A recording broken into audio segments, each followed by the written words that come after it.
আসসালামু আলাইকুম রহমতুল্লাহ বারকাতু। হাদিস মেসকাত হাদিস নম্বর 2125 এবং সেল বখারি হাদিস নম্বর হচ্ছে 5044 আর সহি মুসলিম হাদিস নম্বর হচ্ছে 807। হযরত আব্দুল ইবনে মাসউদ রাদিয়াল্লাহু আনহু থেকে বর্ণিত, তিনি বর্ণনা করেন যে নবী রাসূল বলেছেন, যে ব্যক্তি রাতে সূরা আল বাকারার শেষের দুই আয়াত অর্থাৎ আমানা রসুলু থেকে কাফিরুন পর্যন্ত তিলাওয়াত করবে, সেটা তার জন্য যথেষ্ট হয়ে যাবে। হাদিস বুখারী মুসলিম ও মেসকাত। তো অবশ্যই রাতে যদি আপনি তিলাওয়াত করে শোন, আপনার রাতে এই তিলাওয়াত করার বা বরকত এটা আপনার জন্য যথেষ্ট হবেই তো, এবং আপনার ঘরে চোর ঢুকতে পারবে না। তো অবশ্যই দেখুন, কোরআন আর হাদিসের আমল করা শিখুন। বিশ্বাস করুন, আমরা কোরআন হাদিস ছেড়ে দিয়ে আমরা বেদা এবং বন্ড জিনিস নিয়ে বা মেকি জিনিস নিয়ে আমরা চলছি বলে আজকে আমরা পদে পদে লাঞ্ছিত। ইসলাম কোরআন আর হাদিসকে আঁকড়ে ধরতে বলেছেন, আর এই দুইটা কিতাব যারা আঁকড়ে ধরবে তাদেরকে কেউ গুমরাহি করতে পারবে না। শুনে মুসলমান হওয়া ছেড়ে দিয়ে কোরআন হাদিস করুন। বিশ্বাস করুন, আপনাকে কেউ বাঁচাবে না।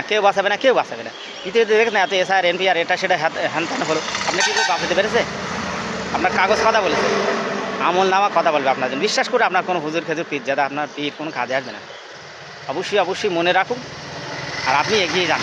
নবী সাল্লাল্লাহু বলেছেন যে বনী ইসরাঈল তারা তাদের নবীদেরকে ভালোবাসতে, এই ভালোবাসার দরুন তারা জান্নাতে যেতে পারবে না, কারণ তার নবীদের মতন ভালো কাজ করেন। পীর যে ভালো কাজ করছে, আপনি সেই পীরের মতন ভালো কাজ না করলে আপনি জান্নাতে যেতে পারবেন না।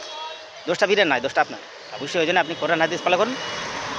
পীরেদের মানুন, আমি মানি, হাক্কানি পীর মানি, কিন্তু বন্ড পীর মানি না। হাক্কানি পীর আমি মানি, কিন্তু পীরেদের মতন আমল করা লাগবে ভাই আপনার। আপনি পীরের মানেন বলে আপনি বেনামাজি হয়ে যাবেন, বেশরিয়াতে বেনামাজি, কোরআন তেলাওয়াত করবেন না, আপনি রোজা করবেন না, ইসলামী শরিয়া কোরআন হাদিস মানবেন না, জানবেন না, কিন্তু আপনি ভুল করছেন না। অবশ্যই আর এক শ্রেণীর যারা ভণ্ড, তারা এদেরকে ধরে রেখে তারা উপার্জন করে, আপনাকে কিছু বলে না, যেন হাত ছাড়া যাবে, লস আপনার হবে, তারা হবে। তিনি হয়তো আপনার কাছে সাময়িক উপার্জন করছেন, পরকালে তেনারও ক্ষতিগ্রস্ত হবে আর আপনিও ক্ষতিগ্রস্ত হবেন। বিশ্বাস করুন, আপনাকে কেউ বাঁচাতে পারবে না। আপনার আমল নামা অবশ্যই আপনার কথা ভালো লাগবে। যেমন এসআর এনবিআর কাগজ কথা বলছে, তখন আপনার আমল নামা আপনার কথা বলছে, সেগুলো ঠিক থাকলে ভালো, নইলে আপনার কেউ বাঁচাবে না। নবী মুহাম্মদ সাল্লাল্লাহু আলাইহি ওয়াসাল্লাম অবশ্যই সুপারিশ ছাপাত করবে আপনার আমার সকলের জন্য, গোনাই কাবিরা উম্মতিদের জন্য। এটা অবশ্যই স্বীকারযোগ্য, আমরা স্বীকার করি, কিন্তু তার কাছে কতটা জ্বলতে হবে, কত পোড়া ফুটতে হবে, সেটা কিন্তু শেষ থাকবে না।